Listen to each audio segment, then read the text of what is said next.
ಎಲ್ರಿಗೂ ನಮಸ್ಕಾರ. ಇಂದು ನಾ ಹೇಳಬೇಕು ಅಂತ ಹೊರಟಿರುವಂತಹ ವಿಷಯ, ಇದು ಕಥೆಯಲ್ಲ, ಕಲ್ಪನೆಯೂ ಕೂಡ ಅಲ್ಲ, ಸಿನಿಮಾನೂ ಕೂಡ ಅಲ್ಲ. ಇದು ನಮ್ಮ ನಡುವೆ ಇರುವ ನಿಜವಾದ ಹೀರೋಗಳ ಕತೆ. ಈ ಸುದ್ದಿಯನ್ನು ನೋಡಿದಾಗ ನನಗೆ ಒಂದು ಪ್ರಶ್ನೆ ಮೂಡಿತು. ನಾವು ಪ್ರತಿದಿನ ಬಳಸುವ ವಿದ್ಯುತ್ ನಮ್ಮ ಮನೆಗೆ ಹೇಗೆ ಬರುತ್ತದೆ ಎಂದು ಯಾವತ್ತಾದರೂ ಯೋಚಿಸುತ್ತಿದ್ದೀರಾ? ಯಾರಾದರೂ ಯೋಚಿಸಿದ್ದೀರಾ? ನಾನು ಕೂಡ ಯೋಚಿಸೇ ಇರಲಿಲ್ಲ. ಮಳೆ ಇರಲಿ, ಗಾಳಿ ಇರಲಿ, ಕತ್ಲಿರಲಿ, ಅಪಾಯ ಎಷ್ಟೇ ದೊಡ್ಡದಿರಲಿ, ಕೆಲವರು ತಮ್ಮ ಜೀವವನ್ನೇ ಪಣಕ್ಕಿಟ್ಟು ಕೆಲಸ ಮಾಡ್ತಾರೆ. ಈ ಸುದ್ದಿ ನೋಡಿದ್ರೆ ಸುಮಾರು 1200 ಅಡಿ ಆಳದ ಕಣಿವೆಯಲ್ಲಿ ಎತ್ತರದ ವಿದ್ಯುತ್ ಕಂಬಗಳ ಮೇಲೆ ಹತ್ತಿ ಕೆಲಸ ಮಾಡಿರುವ ಶರಾವತಿ ಕಣಿವೆ ಅಂದರೆ ಶಿವಮೊಗ್ಗ ಡಿಸ್ಟಿಕ್ ತಾಳಗುಪ್ಪ ವಿಭಾಗ ಸಿಬ್ಬಂದಿ ವರ್ಗದವರು ಮಾಡಿರುವಂತಹ ಸಾಧನೆ. ಒಂದು ಕ್ಷಣ ಕೂಡ ಕಾಲು ಜಾರಿದರೆ ಜೀವಕ್ಕೆ ಅಪಾಯ, ಆದರೂ ಕೂಡ ಅವರು ಹಿಂದೆ ಸರಿಲಿಲ್ಲ. ಇದೇ ನಿಜವಾದ ಕರ್ತವ್ಯ ನಿಷ್ಠೆ ಅನ್ನೋದು. ನಾವು ಕೆಲವೊಂದು ಸತಿ ಸಣ್ಣ ಕಷ್ಟ ಬಂದರೂ ಕೂಡ ಇದಾಗಲ್ಲ, ನನ್ನಿಂದ ಸಾಧ್ಯ ಇಲ್ಲ ಅಂತ ಕೈ ಬಿಟ್ಬಿಡ್ತೀವಲ್ವ. ಎಷ್ಟೋ ವಿಚಾರಗಳಾಗಿರ್ಬೋದು. ಆದರೆ ಇಂತಹ ಜನರು ಜೀವನ ಅಪಾಯ ಇರುತ್ತೆ, 1000 ಕುಟುಂಬಗಳಿಗೆ ಬೆಳಕು ನೀಡಬೇಕು ಅಂತ ತಮ್ಮ ಕರ್ತವ್ಯವನ್ನು ನೆರವೇರಿಸ್ತಿರ್ತಾರೆ. ಸೊ ನಾವು ಎಂಥ ಒಂದು ಚಿಕ್ಕ ಸಮಸ್ಯೆ ಬಂದರೂ ಕೂಡ ತುಂಬ ಭಯ ಪಡ್ತೀವಿ. ನಾವು ಏನೇ ಒಂದು ನಿರ್ಧಾರ ತಗೋಬೇಕು ಅಂತ ಅಂದಾಗ ನಮ್ಮ ಮಕ್ಕಳು, ಕುಟುಂಬ, ನಮ್ಮವರು, ತಮ್ಮವರು ಅಂತ ಎಲ್ಲನೂ ಯೋಚನೆ ಮಾಡ್ತೀವಿ. ಅದು ನಮ್ಮಿಂದ ಆಗಲ್ಲ ಅಂತ ಹಿಂದೆ ಸರಿತೀವಿ. ಆದರೆ ಶಿವಮೊಗ್ಗ ಡಿಸ್ಟಿಕ್ ತಾಳಗುಪ್ಪ ವಿಭಾಗದ KPTCL ಸಿಬ್ಬಂದಿ ವರ್ಗದವರು ಮಾಡಿರುವಂತಹ ಸಾಧನೆ ಇದೆ ಅಲ್ವಾ, ನಿಜವಾಗ್ಲೂ ಅವ್ರಿಗೆ ನಾವು ಯಾವಾಗಲೂ ಪ್ರತಿಯೊಬ್ಬರೂ ಕೂಡ ಕೃತಜ್ಞರಾಗಿರಬೇಕು. ಆದರೆ ಇಂತಹ ಜನರು ಜೀವದಲ್ಲ ಅಪಾಯ ಇರುತ್ತೆ, 1000 ಕುಟುಂಬಗಳಿಗೆ ಬೆಳಕು ನೀಡಬೇಕು ಅನ್ನೋದೇ ಅವ್ರ ಮೇಯ್ನ್ ಉದ್ದೇಶ ಆಗಿರುತ್ತೆ. ಯಶಸ್ಸು ಎಂದರೆ ದೊಡ್ಡ ದೊಡ್ಡ ಹುದ್ದೆ ಅಲ್ಲ, ಕರ್ತವ್ಯ ಪ್ರಾಮಾಣಿಕವಾಗಿ ಮಾಡಬೇಕು. ಏನೋ ನಾನು ದೊಡ್ಡ ಹುದ್ದೆಯಲ್ಲಿದ್ದೀನಿ ಅನ್ನೋದು ಅದು ದೊಡ್ಡಸ್ತಿಕೆ ಅಲ್ಲ. ನಾನು ಚಿಕ್ಕ ಹುದ್ದೆಯಲ್ಲಿದ್ರೂ ಕೂಡ ನಾನು ಮಾಡಿರೋಂತಹ ಕೆಲಸ ಎಷ್ಟು ದೊಡ್ಡ ಹುದ್ದೆಯಲ್ಲಿರೋರಿಗೂ ಸಮವಾಗಿರಲ್ಲ. ಆ ರೀತಿ ಕೆಲಸನ ಮಾಡಿದ್ದಾರೆ. ಇಂಥ ಜನರಿಗೆ ವೇದಿಕೆ ಸಿಗದೇ ಇರಬಹುದು, ಪ್ರಶಸ್ತಿಗಳು ಕೂಡ ಸಿಗದೇ ಇರಬಹುದು.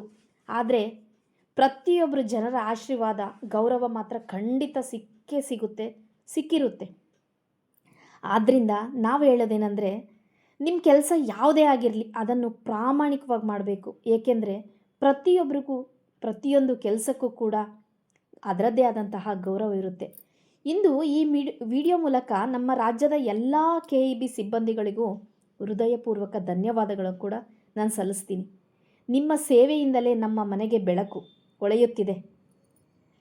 ಸೊ ನಿಜವಾದ ಹೀರೋಗಳು ವೇದಿಕೆ ಮೇಲೆ ಎಲ್ಲೂ ಕಾಣಿಸೋದಿಲ್ಲ, ಅವರು ತಮ್ಮ ಕರ್ತವ್ಯದಲ್ಲಿ ಕಾಣಿಸುತ್ತಾರೆ. ಓಕೆನಾ? ಇದೆಲ್ಲ ಕೆಲವೊಂದು ಫೋಟೋಸ್ನೆಲ್ಲ ಹಾಕಿದೆ. ಸೊ ಏನು ಅಂತ ಅರ್ಥ ಆಗಿರ್ಬೋದು ಅಂತ ಅನ್ಕೋತೀನಿ. ಸೊ ಈ ಘಟನೆ ಆಗಿರೋದು ನಮ್ಮ ಶಿವಮೊಗ್ಗ ಡಿಸ್ಟಿಕ್ ತಾಳಗುಪ್ಪ ವಿಭಾಗದ ಶರಾವತಿ ಕಣಿವೆಯಲ್ಲಿ ನಡೆದಿರುವಂತಹ ಘಟನೆ. ಓಕೆನಾ? ಅಂದರೆ 17 ದಿನಗಳಿಂದ ಶರಾವತಿ ವಿದ್ಯುತ್ ಸ್ಥಾವರದ ಬಳಿ ವಿದ್ಯುತ್ ತಂತಿ ತುಂಡಾಗಿ ಬಿದ್ದಿರುತ್ತೆ. ನಮ್ಮ TLI ಅಂಡ್ ಸ್ಟೇಷನ್ನ ಸುಮಾರು 50 ಜನಗಳ ತಂಡ ತುಂಡಾದ ತಂತಿಯನ್ನು ಸರಿಪಡಿಸುವಲ್ಲಿ ಯಶಸ್ವಿ ಆಗ್ತಾರೆ. ಈ ವರ್ಕ್ಗೆ ಸುಮಾರು 7 ಲಕ್ಷ ರುಗಳಿಗೆ ಟೆಂಡರ್ನ ಪಡೆದಿರ್ತಾರೆ ಗುತ್ತಿಗೆದಾರರು. ಇದು ನಮ್ಮಿಂದ ಆಗೋದಿಲ್ಲ, ನಮ್ಮ ಕೈಯಲ್ಲಿ ಮಾಡೋಕ್ಕೆ ಆಗೋದಿಲ್ಲ, ಇದು ತುಂಬ ರಿಸ್ಕ್ ಇದೆ, ಸಾಧ್ಯನೇ ಆಗೋದಿಲ್ಲ ಅಂತ ಹೇಳಿ ಅವರು ಹಿಂದೆ ಸರಿತಾರೆ. ಕೆಲಸನೂ ಕೂಡ ನಮ್ಮ ಕೈಯಲ್ಲಿ ಆಗಲ್ಲ ಅಂತ ಟೆಂಡರ್ ಕೂಡ ಬಿಟ್ಟು ಹೋಗ್ತಾರೆ. ಆದರೆ ನಮ್ಮ ತಾಳಗುಪ್ಪದ KPTCL ಗ್ರೂಪ್ನವ್ರು ಏನಿದಾರಲ್ವ ಸಿಬ್ಬಂದಿಗಳು, ಈ ಕೆಲಸ ಮಾಡೋದರಲ್ಲಿ ಇಂಜಿನಿಯರ್ಸ್ಗಳು ತಮ್ಮ ನೇತೃತ್ವ ತಂಡಗಳನ್ನೆಲ್ಲ ಜೊತೆಗೂಡಿಸ್ಕೊಂಡು ಕಾಮಗಾರಿನ ನಾವು ಮಾಡಲೇಬೇಕು ಅಂತ ಹಠಾಚಲಕ್ಕೆ ಪಡ್ಕೊತಾರೆ. ಅಂದರೆ ಅವ್ರು ಮಾಡಲ್ಲ ಅಂತ ಬಿಟ್ಟೋಗಿದ್ದಾರೆ, ಇದು ಯಾಕೆ ಸಾಧ್ಯ ಆಗಲ್ಲ, ಅಂದ್ಕೊಂಡಿದ್ದನ್ನು ನಾವು ಮಾಡಲೇಬೇಕು, ಆಗುತ್ತೆ ಅಂದರೆ ಪ್ರತಿಯೊಂದು ಎಂತಹ ದೊಡ್ಡ ಕಷ್ಟದ ಕೆಲಸ ಆದರೂ ನಾವು ಮಾಡ್ತೀವಿ, ಯಶಸ್ವಿ ಆಗೇ ಆಗ್ತೀವಿ ಅಂತ ಛಲ ತೊಡ್ತಾರೆ. ಯಶಸ್ವಿ ಕೂಡ ಆಗ್ತಾರೆ. ಈ ತಂತಿ ಸುಮಾರು ಅಷ್ಟಿಷ್ಟಲ್ಲ, 10 ರಿಂದ 15 ಕಿಲೋಮೀಟ್ರು ಮೇಲೆಲ್ಲ ಪ್ರಪಾತದಲ್ಲಿ ಬಿದ್ದಿರುತ್ತೆ. ಇದನ್ನು ಕೈ ಎತ್ ಕೈಗೆ ಎತ್ಕೊಂಡು ಈ ಕೆಲಸ ಮಾಡಿರೋದೇ ದೊಡ್ಡ ಸಾಧನೆ. ಅಲ್ಲಿ ಜೀವದ ಹಂಗು ತೊರೆದು ಈ ಕೆಲಸ ಮಾಡ್ತಾರೆ. ಈ ನೌಕರರ ಜೊತೆ ಮಾಡಿದಂತಹ ಕ್ಷಣಗಳ ಫೋಟೋನ ನಾನು ಶೇರ್ ಮಾಡ್ಕೊಂಡಿದ್ದೀನಿ. ಸೊ ನಾವು ಒಂದು ಕತ್ಲಾದರೆ, ಒಂದು ಮಳೆ ಬಂದರೆ, ಬಿಸಿಲಾದರೆ, ಗಾಳಿ ಬಂದರೆ ಮನೆ ಬಿಟ್ಟು ಹೊರಗೆ ಹೋಗೋಕ್ಕೆ ನೂರಾರು ಯೋಚನೆ ಮಾಡ್ತೀವಿ. ಆದರೆ ಇವರು ಈ ಕಣಿವೆಗೆ ಹೋಗಿದ್ದಾರೆ. ಆ ಕಣಿವೆಯಲ್ಲಿ ಎಷ್ಟೋ ಡೇಂಜರಸ್ ಪ್ರಾಣಿಗಳಿರ್ತವೆ, ಚೇಳುಗಳಿರ್ತವೆ, ಹುಳ ಉಪ್ಪಡೆ, ಪ್ರತಿಯೊಂದು ತುಂಬ ಡೇಂಜರಸ್ ಪ್ಲೇಸು. ಮೇಲಿಂದ ಎಲ್ಲ ಡೇಂಜರಸ್ ಹುಳುಗಳು ಅಟ್ಯಾಕ್ ಮಾಡುವಂತಹ ಪ್ಲೇಸ್ ಅದು. ಮಳೆ ಬರ್ತಾ ಇರುತ್ತೆ, ಮಳೆಯದಲ್ಲೇ ಮಾಡಿರೋಂತಹ ಸಾಧನೆ ಇದು. ಏನು ನಾರ್ಮಲ್ ಟೈಮಲ್ಲಿ ಹೋಗಿರೋಂತಹ ಮಾಡಿರೋ ಸಾಧನೆ ಅಲ್ಲ. ಏನೋ ಒಂದು ಹುಳ ಬಂದಿರುತ್ತೆ ಅಂತ ನಾವು ಬಿಡ್ತೀವಿ. ಒಂದು ನಾರ್ಮಲ್ ಸೊಳ್ಳೆ ಕಚ್ಚಿದ್ರು ಈ ಮಳೆಗಾಲದಲ್ಲಿ ಅಯ್ಯೋ ಸೊಳ್ಳೆ ಕಚ್ಚಿತು ಅಂತ ಬಾಯಿ ಬಿಡ್ಕೊತೀವಿ. ಆದರೆ ಇವ್ರು ಮಾಡಿರೋಂಥ ಸಾಧನೆ ರಿಯಲಿ ಗ್ರೇಟ್ ಅಲ್ವಾ? ಸೊ ಒಂದು ವಿಡಿಯೋ ಹಾಕ್ತೀನಿ, ಕೆಲವೊಂದು ವೀಡಿಯೋಸ್ನೆಲ್ಲ ಹಾಕ್ತೀನಿ. ಸೊ ಈ ಒಂದು ಗ್ರೂಪಲ್ಲಿ ನಮ್ಮ ಮನೆಯವರ ಕ್ಲೋಸ್ ಫ್ರೆಂಡ್ ಮಲ್ಲೇಶ್ ಅಣ್ಣ ಅವರೂ ಕೂಡ ಇದ್ದಾರೆ. ತುಂಬಾ ಖುಷಿ ಆಗ್ತಾ ಇದೆ. ಸೊ ಈ ಗ್ರೂಪಲ್ಲಿ ನಮ್ಮ ಮನೆಯವ್ರ ಫ್ರೆಂಡು ಕೂಡ ಸಾಧನೆ ಮಾಡಿದಾರಲ್ವ, ಒಬ್ಬ ಸಾಧಕರ ಪ್ಲೇಸಲ್ಲಿ ಇದ್ದಾರೆ ಅಂತ ಹೇಳಿ ಹೇಳ್ಕೊಳೋದಕ್ಕೆ ನಮಗೆ ತುಂಬಾ ಖುಷಿ ಆಗುತ್ತೆ. ಪ್ರತಿಯೊಬ್ಬರೂ ಅಲ್ಲಿರೋ ಒಂದು ಸಿಬ್ಬಂದಿಗಳಿಗೂ ಯಾವಾಗಲೂ ನಾವು ಚಿರಋಣಿ ಆಗಿರಬೇಕು. ನಮ್ಮ ಉಸಿರು ಇರೋವರೆಗೂ ನಾವು ಅವ್ರಿಗೆ ಚಿರಋಣಿ ಆಗಿರಬೇಕು ಅಲ್ವಾ? ಅವರಿಗೂ ಒಂದು ಮಗು, ಹೆಂಡತಿ, ಸಂಸಾರ ಎಲ್ಲನೂ ಇರುತ್ತೆ. ಆದರೆ ಇಂಥ ಒಂದು ಸಾಧನೆ ಮಾಡೋದಕ್ಕೆ ಅವರು ಮುಂದೆ ಬಂದಿದ್ದಾರೆ. ಪ್ರತಿಯೊಬ್ಬರು ಅಣ್ಣ ತಮ್ಮಂದಿರು ಕೂಡ ಮುಂದೆ ಬಂದಿದ್ದಾರೆ. ರಾತ್ರಿ ಹಗಲು ಅನ್ನೋದ್ರೆ, ಮಳೆ ಗಾಳಿ ಅನ್ನೋದನ್ನು ಲೆಕ್ಕಿಸೋದು ಕೂಡ, ಊಟನೂ ಕೂಡ ಅಲ್ಲಿ ಯಾರೂ ಬಿಸಿ ಬಿಸಿ ಊಟ ಕೊಡಲ್ಲ. ಮನೇಲಿ ಒಂದು 10 ನಿಮಿಷ ಲೇಟಾಗಿ ತಣ್ಣಂದು ಅನ್ನ ಕೊಟ್ಟರೆ ಅಯ್ಯೋ ತಣ್ಣಗಾಗಿದೆ, ಸಾಂಬಾರು ಬಿಸಿ ಮಾಡು ಅಂತ ಅಕ್ಕನ ತಿನ್ನೋ ಒಂದು ಟೈಮಲ್ಲಿ ಅವರಿಗೆ ಊಟನೂ ಸಹ ಆ ಟೈಮಲ್ಲಿ ಅವೈಲಬಲ್ ಇದ್ದಿಲ್ಲ. ಆ ಊಟ ಗೀಟ ನಿದ್ದೆ ಎಲ್ಲನೂ ತ್ಯಾಗ ಮಾಡಿ ಅವರು ಸಾಧಿಸಿದ್ದಾರೆ. ಅವರಿಗೆ ಒಂದು ದೊಡ್ಡ ಸಲಾಮ್ ಹೇಳ್ತೀನಿ. ಸೊ ಈ ವಿಡಿಯೋನ ಫೋಟೋ ನೋಡಿದರೆ ಅಷ್ಟೇ ಅರ್ಥ ಆಗೋದಿಲ್ಲ ನಿಮಗೆ. ಅವ್ರು ಮಾಡಿರೋಂತಹ ಸಾಧನೆನ ವೀಡಿಯೋಸ್ ಕೂಡ ನಾನು ಕಲೆಕ್ಟ್ ಮಾಡ್ಕೊಂಡಿದ್ದೀನಿ ನಮ್ಮ ಮಲ್ಲೇಶ್ ಅಣ್ಣನ ಹತ್ರ. ಆ ಪ್ರತಿಯೊಂದು ವೀಡಿಯೋನೂ ಕೂಡ ನಾನು ಈ ವಿಡಿಯೋದಲ್ಲಿ ಹಾಕ್ತಾ ಹೋಗ್ತೀನಿ. ಎಲ್ಲೂ ಸ್ಕಿಪ್ ಮಾಡಬೇಡಿ. ಯಾಕೆ ಅಂದರೆ ಸ್ಕಿಪ್ ಮಾಡಿದರೆ ಏನೋ ಹಾಕಿದ್ದಾಳೆ ಅಂತ ಅನಿಸ್ಬೋದು. ಅವ್ರು ಮಾಡಿರೋಂಥ ಸಾಧನೆ ಇದೆ ಅಲ್ವಾ? ನಾವು ಮನೆಯಿಂದ ಬಿಟ್ಟು ಹೊರಗೆ ಹೋಗೋಕ್ಕೆ ಸ್ಲಿಪ್ಪರ್ ಹಾಕ್ಕೊಂಡು ಹೋಗ್ತೀವಿ. ಅವ್ರು ನಿಂತಿರೋದೇ ವಿದ್ಯುತ್ ತಂತಿ ಮೇಲೆ. ಆ ತಂತಿ ಮೇಲೆ ನಿಂತ್ಕೊಂಡು ಮಾಡಿರೋಂಥ ಸಾಧನೆ. ಅಂಥ ಟೆಂಡರು 7 ಲಕ್ಷದ ಟೆಂಡರ್ ತೊಗೊಂಡರೆ ನಮ್ಮ ಕೈಯಲ್ಲಿ ಆಗಲ್ಲ ಅಂತ ಹೋದರು. ಸೊ ಅವರು ನಮ್ಮ ಥರನೇ ಮನುಷ್ಯರಲ್ವ ಈ ಸಾಧನೆ ಮಾಡಿರೋರು. ಅವರಿಗೂ ಕೂಡ ಚರ್ಮ ನಮ್ಮ ಹತ್ರ ಇರೋ ಚರ್ಮನೇ, ಬಟ್ ಅವ್ರಿಗೇನು ಎಕ್ಸ್ಟ್ರಾಡಿನರಿ ಕೊಟ್ಟಿಲ್ಲ. ಆದರೆ ಅವರ ಜೀವದ ಅಂಗನ್ನು ತೊರೆದು ಮಾಡಿರೋಂಥ ಸಾಧನೆ ಇದಾಗಿದೆ. ಸೊ ಬೆಳಗ್ಗೆ ಈ ವಿಡಿಯೋ ಆಗಿರ್ಬೋದು, ಫೋಟೋ ಆಗಿ ನೋಡಿದಾಗ ತುಂಬಾ ಖುಷಿ ಆಯಿತು. ಅಣ್ಣಂಗೆ ಫೋನ್ ಮಾಡಿ ಮಾತಾಡಿಸಿದಾಗ ಸೊ ಅಲ್ಲಿ ನಡೆದಿರೋಂತಹ ಘಟನೆಗಳು ಆಗಿರೋ ಅಂಥವನ್ನೆಲ್ಲ ಶೇರ್ ಮಾಡಿಕೊಂಡ್ರು. ಸೊ ಇದನ್ನು ಕೇವಲ ನಮ್ಮ ಹತ್ರ ಅಷ್ಟೇ ಸೀಮಿತವಾಗಿರಬಾರ್ದು. ಸೊ ನಾನು ಒಂದು ಯೂಟ್ಯೂಬ್ ಚಾನಲ್ ಮಾಡ್ತಾಯಿದ್ದೀನಿ. ನನ್ನ ಫ್ರೆಂಡ್ಸ್ಗಾಗಿರ್ಬೋದು, ಎಷ್ಟು ರೀಚ್ ಆಗುತ್ತೋ ಅದು ನನಗೆ ಸೆಕೆಂಡ್ರಿ. ಒಂದು 10 ಜನಕ್ಕೂ ರೀಚ್ ಆದ್ರೂ ಕೂಡ ಇವರಿಗೆ ಅವ್ರ ಪ್ರತಿಯೊಬ್ಬರು ಆಶೀರ್ವಾದ ಇವ್ರ ಎಲ್ಲ ಫ್ಯಾಮಿಲಿ ಮೇಲೆ ಸಿಗಬೇಕು ಅಂತ ನನ್ನ ಆಸೆ ಅಷ್ಟೆ. ಹಾಗಾಗಿ ಈ ವಿಡಿಯೋ ಶೇರ್ ಮಾಡ್ಕೊತಾ ಇದ್ದೀನಿ. ಇದು ಪ್ರತಿಯೊಬ್ಬರು ನಮ್ಮಂಥರೆಲ್ಲ ನಾವು ಒಂಥರ ಏನಂತೀವಿ, ಎದುರು ಪುಕ್ಳುಗಳು ಅಂದ್ಕೊತೀವಿ. ಯಾರೋ ಒಂದು ಏನೋ ಅಂದರು, ಏನೋ ಒಂದು ಆಯಿತು, ದಿನ ಏನೋ ಒಂದು ಆಗ್ತಾ ಇದೆ ಅಂದ್ರೂ ಕೂಡ ಅದನ್ನೇ ಒಂದು ದೊಡ್ಡ ಕೊರಕಂತ ಊಟ ಬಿಡೋದಾಗಿರ್ಬೋದು, ನಿದ್ದೆ ಮಾಡ್ತೀವಿ. ನಿಜವಾಗಿ ನಿದ್ದೆಗೆಡ್ತಾರಲ್ವಾ, ಇದಕ್ಕೆ ಸಾಧನೆ ಅಂತಾರೆ. ನಾವು ಮಾಡ್ತೀವಲ್ಲ ಅನಾವಶ್ಯಕವಾಗಿ ದಿನ ಪ್ರತಿನಿತ್ಯ ನಡೆಯುವಂಥದ್ದನ್ನ, ಅದಕ್ಕೆ ಯಾವುದು ಸಾಧನೆ ಅನ್ನಲ್ಲ. ಇವರು ಮಾಡಿದಾರಲ್ವಾ, ಊಟ ನಿದ್ದೆ ಸಂಸಾರ ಮಕ್ಕಳು ಪ್ರತಿಯೊಂದನ್ನು ತೊರೆದು ಮಾಡಿದಾರಲ್ವಾ, ಇದಕ್ಕೆ ಸಾಧನೆ ಅಂತೀವಿ.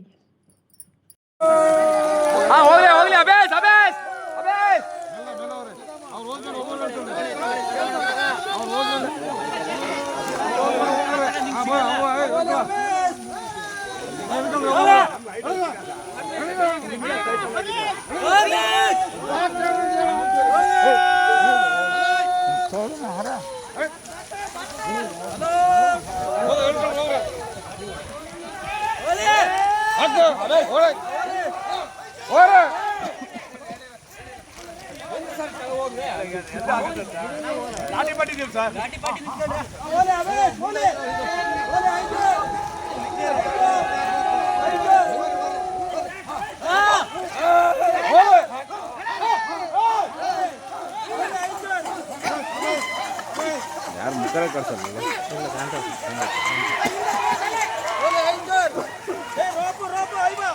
ರೋಪ್ ಹೇಳ್ಕೊಳಕಲ್ರಿ ರೋಪ್ ಹೇಳ್ಕೊಳಕಲ್ರಿ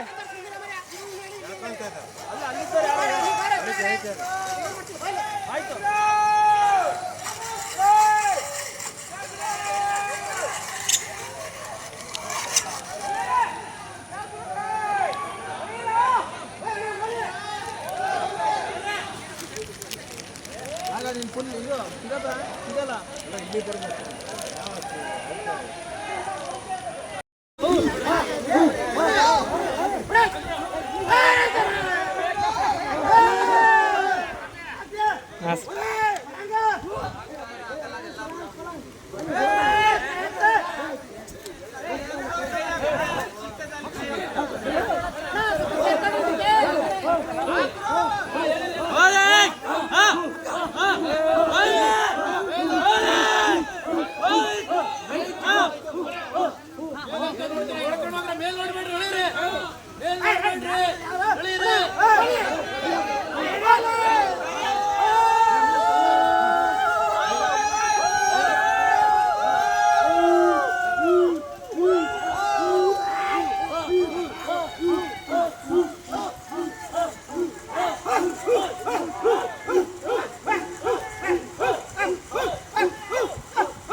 ತಿರ್ಸಿ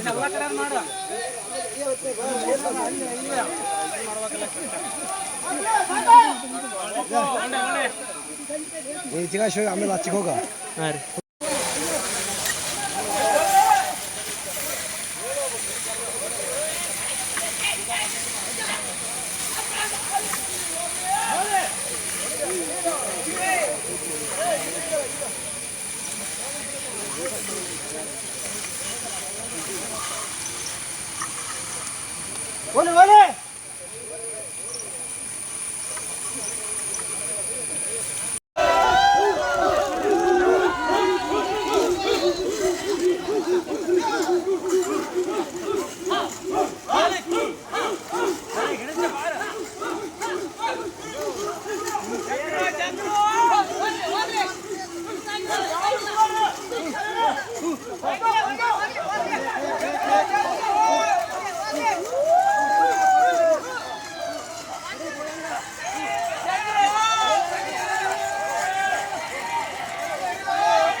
ಹಾಂ ಕೊಡು ಎಲ್ಲ ಕೊಡು ಏ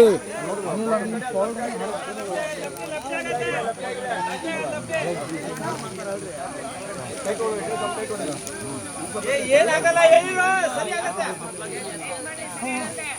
ಆಮೇಲೆ ಹೋಗ್ಲಿ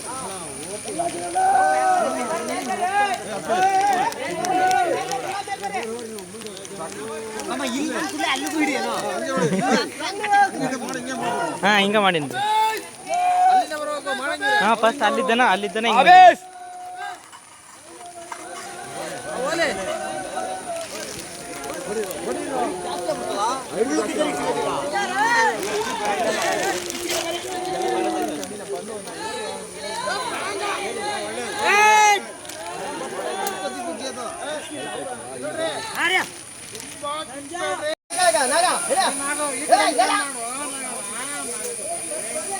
ಬಿಡ್ರ ಬಿಡಿ